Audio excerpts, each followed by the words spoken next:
1. Par la parole de Dieu. La parole de Dieu dans la Bible a un énorme pouvoir. C'est une arme spirituelle contre le diable, les démons et les ennemis. En fait, c'est l'épée de l'esprit, l'arme tout-puissante des chrétiens pour combattre le mal. Jésus-Christ a vaincu le diable par la parole écrite dans la Bible pour une belle raison. Il a surmonté les tentations du diable par la parole de Dieu. Cela nous démontre le réel pouvoir qui a la parole écrite dans la Bible. En fait, pour vaincre la peur, il faut répéter les versets adéquats à voix haute et vous verrez que peu à peu, la peur disparaîtra. Il faut connaître la parole pour savoir la vérité des choses. Et si on connaît la vérité, l'ennemi ne peut plus nous tromper. Savoir la vérité, c'est libérer son âme. C'est l'ennemi qui donne l'esprit de la peur aux gens et il faut se défendre. L'ennemi a déjà trompé un tiers des anges du ciel. Qu'est-ce que ça vous fait penser qu'il ne peut pas vous tromper? De là vient l'importance d'être sobre pour pouvoir avoir le don de discernement. En fait, si on a compris le message, on s'aperçoit que c'est Dieu qu'on doit craindre dans la vie et rien de plus. Parce que c'est lui qui a créé les ténèbres et la lumière, et en plus, il est en contrôle des actions du diable. La vérité, c'est que le diable est déjà vaincu. Il faut arrêter cette fausse croyance de croire que lui, il règne l'enfer. Ce n'est pas vrai. Il va brûler pour toute l'éternité. C'est pour ça qu'il veut t'amener avec lui, parce qu'il est un gros jaloux des fils de Dieu. Il y a deux façons où le diable peut t'attaquer. La première, c'est parce que toi, tu as commis du péché volontairement.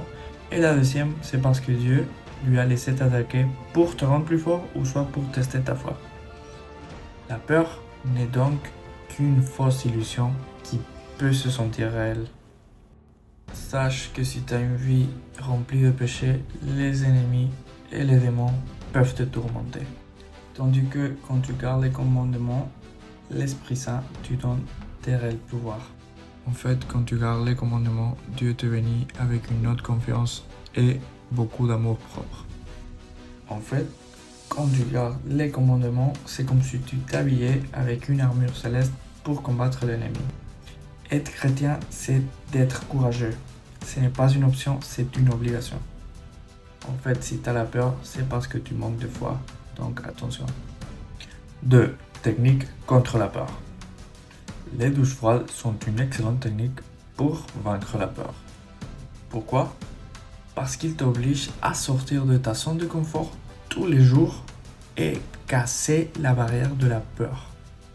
Ce qui est un bon exercice mental. En plus, des plusieurs bienfaits comme améliorer la qualité de sommeil, l'humeur, vaincre la dépression, augmenter la testostérone, augmenter la noradrénaline, améliorer le système immunitaire, améliorer la qualité de la peau, des cheveux et t'aider à te contrôler pour que tu aies au final une meilleure interaction sociale. Comment faire? 2 à 3 minutes de douche froide, aller progressivement du bas vers le haut, pas moins que 15 degrés et pas plus de 10 minutes pour éviter des accidents. D'autres techniques efficaces pour lutter contre la peur, ce sont le discours interne de Schwenk Metzger et la pleine conscience de Jean Kabat-Zinn. Où en gros, c'est se parler positivement. Et la pleine conscience, c'est une forme de méditation.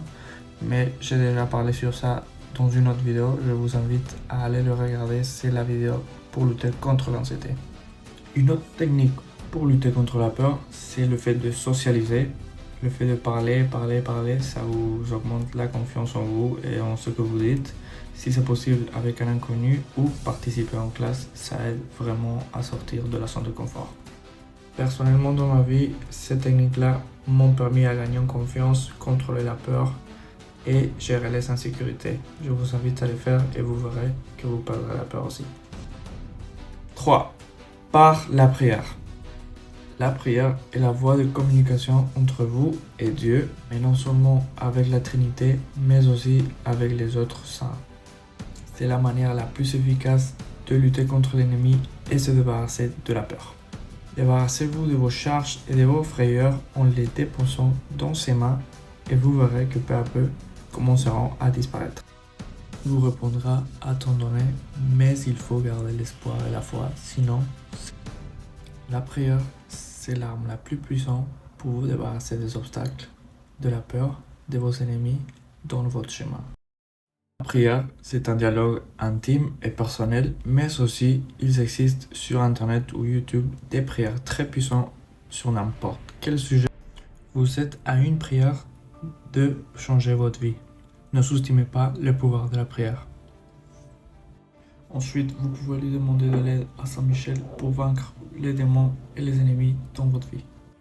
Il est le défenseur de l'Église catholique et le saint patron de la France. C'est l'archange le plus puissant et le plus beau du ciel, mais aussi il a déjà vaincu Satan 2 fois. Il est vraiment miraculeux, n'hésitez pas à lui demander de l'aide et il vous assistera dans votre chemin. Un autre saint vraiment fort pour vaincre des ennemis et de la peur, c'est Saint Marc. Saint Marc, c'est un apôtre de Christ et vous pouvez lui demander du courage et surtout pour vaincre vos ennemis les plus puissants. Saint Jean-Baptiste, c'est un saint très puissant et c'est celui qui a baptisé Jésus-Christ. Vous pouvez lui demander de protéger votre chemin et de détourner le mal qui vient avec. Saint Georges, soldat très important et martyr de la foi, priez pour lui demander du courage et de la force lors de vos épreuves. Il est très miraculeux. Enfin, faites la prière du doux petit agneau pour vous débarrasser de la peur et de vos ennemis de votre chemin. C'est très miraculeux. 4. Par les épreuves. Après avoir prié, Dieu va nous répondre à temps donné. Et très probablement, ça sera à travers une épreuve. Souvent, Dieu utilise les épreuves pour nous améliorer et nous rendre plus forts. Parfois, on aura l'impression que notre vie a devenu plus dure et c'est totalement le contraire à ce que l'on a demandé. C'est pour cette raison-là que beaucoup de gens desistent de leur foi et arrêtent de prier parce qu'ils croient que ça ne marche pas. Mais ce qu'ils ne comprennent pas, c'est que Dieu utilise toutes ces épreuves parce qu'on a besoin d'améliorer notre caractère afin qu'on soit prêt pour recevoir les bénédictions qu'on a priées. Parfois, notre âme a besoin de plus de courage. Alors Dieu va envoyer des frayeurs et des ennemis à vaincre. Avec la foi, on peut vaincre les Goliaths dans nos vies. Si on demande de la sagesse, Dieu va nous donner des problèmes à résoudre.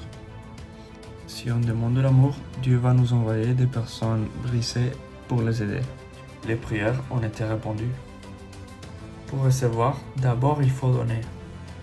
Pour gagner, d'abord il faut perdre.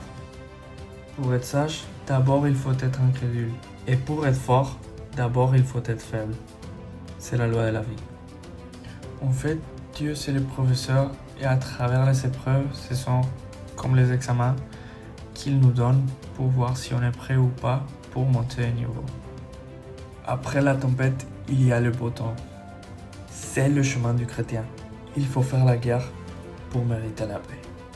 Mais après les épreuves, on sera plus brillant que l'or, inébranlable et prêt pour de nouveaux défis. À chaque fois qu'on progresse dans la vie et on devient plus fort, à chaque fois qu'on devra faire face à de nouveaux problèmes et de nouveaux adversaires à vaincre. Tout comme à l'école, qu'à chaque fois qu'on montait de niveau, on montait de difficulté jusqu'à avoir le diplôme, c'est l'analogie de la vie. Nouveau niveau, nouveau démon. La bataille contre la peur se fait tous les jours. Et bien sûr, on est des humains et des jours, on contrôlera la peur mieux que d'autres. Mais c'est notre obligation de la conquérir.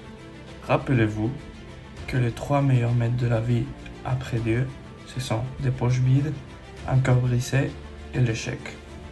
Même si l'on est en train de croire qu'on est en train de diriger vers la mort par les épreuves, en fait, on est en train d'être dirigé vers la vie.